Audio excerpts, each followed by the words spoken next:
guys do yesterday? So let's ask the question that Alexis asked when we started off. Who is an inventor now? All of us. Come on, people. Come on, work with us here. No, we can all figure out what to do. And I definitely saw one of the individuals that raised his hand and said he was an inventor was the next individual that I'm going to have the pleasure to have a conversation with.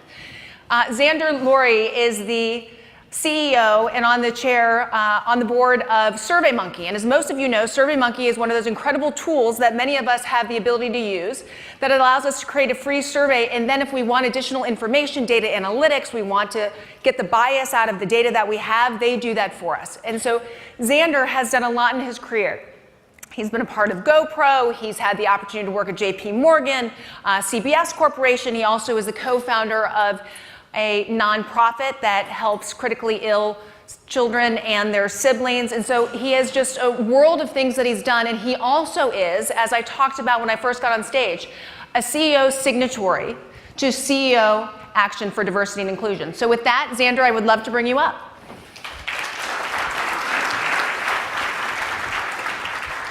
Thank you. So inspiring, right? Yeah. Look at that inventor. I was just like, how much do I have to pay Alexis to get her to come work on our products? That was awesome. Thank you. Well, one of the things that we've been talking about, and certainly Alexis brought it home, is that we need to figure out how to make sure that we look at anyone can do these things, right? It's not about race, it's not about gender, it's about giving people the opportunity and making sure that they have that sense of belonging and understanding that we can figure this out if we do it together. You certainly have been an advocate for diversity and inclusion and would say, too, that the tech industry hasn't been out in front of that. So why is it something then that you care about? Well, I care for two main reasons. I think the first one is, as a CEO, I'm a steward of our shareholders' capital. I'm responsible for 750 employees who want to make a livelihood and support their families, and it's good for our business. SurveyMonkey has tens of millions of people on our platform every day, and they're not all dudes in hoodies. And so if you want to represent the voices and the opinions of all of our users in the 190 countries that we have users, then we need to look like our customer base. Bless you. So my job is really to make sure that we have an employee base across all of our functions in product and engineering and marketing and sales that not only is diverse and represents different ethnicities and genders and sexual preferences, but also is a really inclusive atmosphere. And somebody gave me a great line, which I use often, which is management is not complex, it's just hard. And the hard part is, people talk about D&I in the press, and they boil it down to Excel spreadsheets and pie charts and how many African Americans you have and what percentage of women you are. But that's the D part. The I part is how inclusive is the environment in which you work in. And when you come to work, are you able to bring your whole self to work? Can you thrive? Can you grow and get promoted and learn and find mentors? Or do you feel like a little bit of an outsider? So I don't like to feel like an outsider. I don't want our employees to feel like an outsider. I want to apologize to the woman who I saw in the bathroom right before. I walked into the women's bathroom, didn't realize it. He didn't mean it. Just the sign was not as clear. So we really talk about diversity and inclusion and really building an inclusive atmosphere where people can bring their best self to work.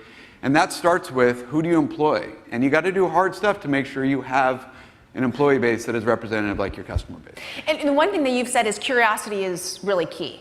Right, being able to really have an idea of what that people are going to think beyond, right? And that's a part of your culture and part of the feeling of belonging. Where does that come from?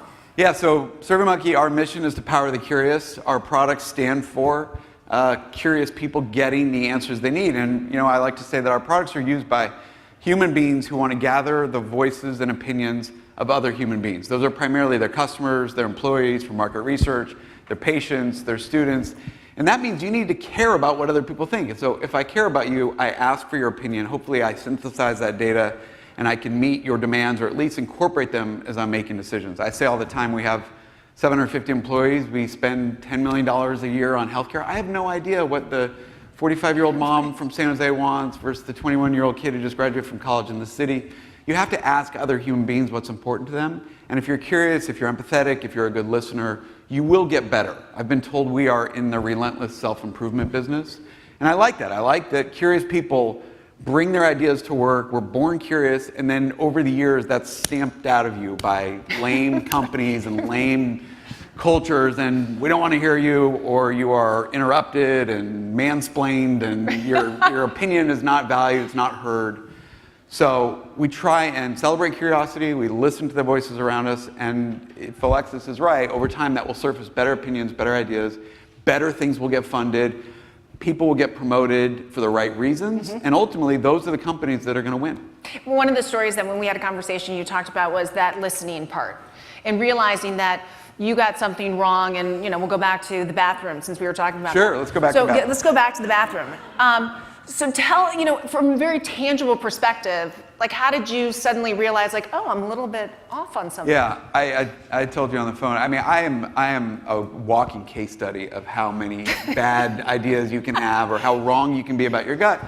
I was in our Portland office where we have 110 employees. If anybody spends time in Portland, it's a very millennial culture, very focused on doing the right thing. It celebrates diversity and inclusion. I was talking about the importance of launching surveys, collecting data, serving your customers. And I said, if you're a guy who's thinking about asking your girlfriend to marry you, like, you don't need to send a survey. Just get on your knee and ask the question. Yeah, I got like 12 emails the next day. How dare you think it's always going to be the man who asks the woman? And how dare you to think it's just your hetero culture? Like, I really wasn't dialed in. And at SurveyMonkey, one of my really incredible, innovative inventor ideas was we needed music in the bathrooms.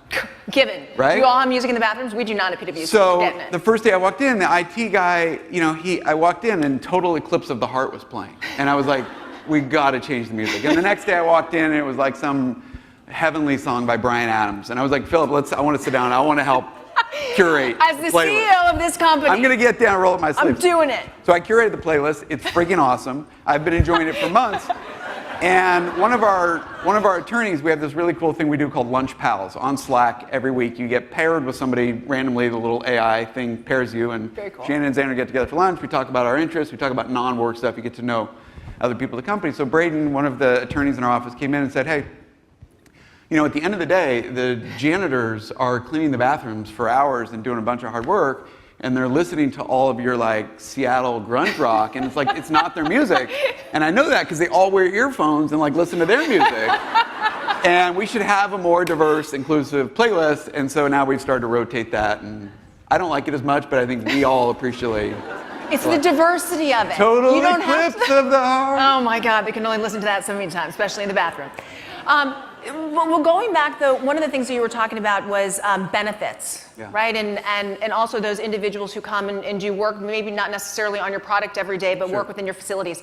And it's been something that you've really championed and want to champion for really the tech industry or this space. Talk a little bit about that. Yeah, I mean, we work in the most incredible time, we're literally in Redwood City. We are in the heart of Silicon Valley. Over 70% of venture capital dollars globally are deployed within 30 miles of Stanford University's campus. 4 of the largest 5 companies in the world are in the Bay Area. Like, if you think about what happened with Amazon and Google and Facebook and Netflix just over the last 20 years, they've never seen, in the history of humankind, we've never seen growth like this.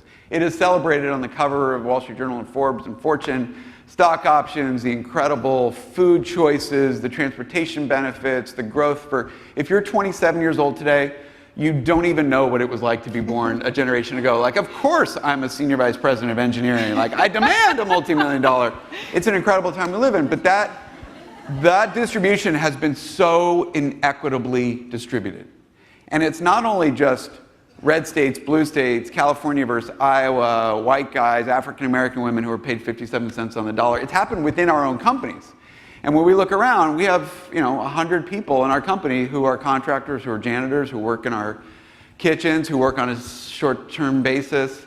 And while everybody's celebrating on TV screens about our growth, they don't get parental leave, they don't get healthcare benefits like the rest of us, they don't get transportation benefits, they don't get bereavement leave. It's just really inequitable, and it's so hollow to celebrate good for us when they're walking by, and maybe English isn't their first language, but they understand how poorly it's distributed. So we came out and said, look, let's help our vendors in a way that is really equitable, and our employees chipped in significant amount of money to do it. And then we went back to the vendors of those contractors and said, listen, if you want to work at SurveyMonkey, if you want to have your people clean our building and make our food and do all the things they do, you're going to kick in. So we got equitable healthcare, parental leave, time off, transportation benefits.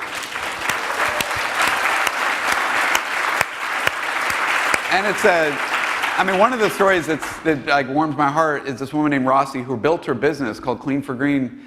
It's sustainable janitorial services. The majority of her employees are at SurveyMonkey. Mm-hmm. And we came to Rossi and said, we want to help do this. And we knew she was going to participate. She had no idea how to help roll out a 401k or provide time off when her employees have a child. So we really helped her design the program. She loves it. Her employees love it. She's extended that to her employees that work at other companies. And now it's really fun for us to go and tell much larger vendors, this is the way we're going to do business. And if this doesn't work for you, we're not going to be a client. And do you think that other CEOs, other companies will buy into this? Yeah, I think people are taking notice. We use our Squawk Box to tell people what we're doing. SurveyMonkey kind of punches above its weight in terms of our media time and attention. So we talk about all things from electric cars to who people are voting for to millennials in the workplace. And we're increasingly talking about D&I related issues, vendor related issues. And I think people increasingly are getting on board that if you want to build a sustainable, strong company for the future, you've got to focus on how you treat your employees, who your employees are, how you treat people. And it's just the best product won't always win. The richest business model is not going to win if you don't have a sustainable culture. One of the things that we were talking about earlier is that whole notion that people like to say, I just couldn't find one of them. Yes. Like I couldn't find somebody who was black for my board, or I couldn't find a woman, and so therefore I just had to hire the people that we have. What do you say to that? It's so frustrating on so many levels. 2/3 of the unicorn companies, for those who aren't familiar with that parlance, is private companies with $1 billion valuation. 2/3 of those companies don't have a female on their board. And when you ask those men about their boards, they immediately start to talk about females like it's a nanoparticle or some AI device. I've never seen one. I don't even know where that is. I mean, to me, that is just such a reflection of this is a person who doesn't have a great network. If he can't find a woman to represent him and his interests and his employees and their customers, that's a person who needs to kind of get out from their neighborhood a bit and meet some more people, and that extends to other cultures as well. So I think this notion that like, I don't know how to find women who are qualified to do this, this is not necessarily performing a specific audit or some random kind of surgery that you only learn in one particular medical school. This is a human being who has wide purview on a lot of things that can add value to your company. And ultimately, your board of directors needs to represent all stakeholders, owners of the company, customers, employees. And if that board of directors isn't an inspirational one to your employees and to your customer base, it's only a matter of time before people look and say, what's going on in management here? Why isn't management reflective of who we are, what our values are, who our owners are, and where we want to be in 5 years? So I always recommend CEOs really, your board should not be kind of redlining your marketing plan and overseeing every product decision. If that may happen once or twice, on the third time they're going to look for another CEO. Right. So they can advise you on the larger, more strategic vision of where you're going and how you want to build, and you better have a board that looks like a group that you would be proud to introduce to your employee base. Well, and you got some pushback from some people because most CEOs out there still today are like, in order for someone to be on my board, they either had to have been a CEO Yes. or they had to have been a CFO of a major company, and those people are still all white. And so I can't have diversity on my board Right. because I need somebody who can do those technical things. Yes. And therefore, I'm totally right in saying that there's nobody that I can hire. And you have said that's not really as important. I don't know if you're a big football fan, Shannon, but for a while, you couldn't get to be a head football coach unless you had a track record. Right. A track record of being in the NFL as a head football coach. And so a white guy would get the job, his fourth job as a head coach, and his career track record was like he was 40 wins and 90 losses. But he'd been a head coach. Whereas this Still way better than the black this assistant African American assistant coach is like, wow, it'd be great to get a shot, but I've never been a head coach before. Damn, we can't hire him. No. So that negative kind of vicious cycle is one that needs to be stopped. And I would say, for me personally, I'm a white guy, I'm a CEO, I have a pretty good network of other white men who are in leadership positions. I get that perspective. I have some incredible white men on my board. Brad Smith is the CEO of Intuit, who's done an incredible job over the last decade. For me, I was very interested in hearing from different perspectives and people who have lived in different environments and participated in other industries and competed and won at high levels, and those didn't need to all be white men. So we have a terrific board of 5 men and 4 women from a pretty diverse group, and it's been super helpful for advising me and our team on how we grow the business. Well, I mean, you can't look at somebody like Serena Williams and not say, like, how could she not be right for a board? Like the mentality of the things that she has done, sure, both as a businesswoman as well as from an athletic standpoint, and talk about winning and being able to be out there. I mean, that seems like it would inspire your employees to have somebody like that. Yeah, I mean, when we introduced Serena Williams, you've never seen a group of people light up, and she got this incredible standing ovation. Serena is somebody who has taken on the lily-white industry of tennis and dominated it for 20 years. I like to say that I think one of the things that we can all benefit from in the Valley, especially, is kind of building up our resilience. Cheryl wrote a book on this in Option B. Everybody in this room is going to encounter some terribly tragic or difficult times in their life, and you want that muscle to be strong so you can counteract it and thrive and push through. Serena has lived her life like that, and she grew up in a poor neighborhood, never had opportunities like the other kids on the tennis tour. There was nobody who looked like Serena. She was always the different one, and she has gone on to win 23 Grand Slams in singles alone over the last 20 years. She's also launched an incredible business career. She's a global media icon. She's a brand.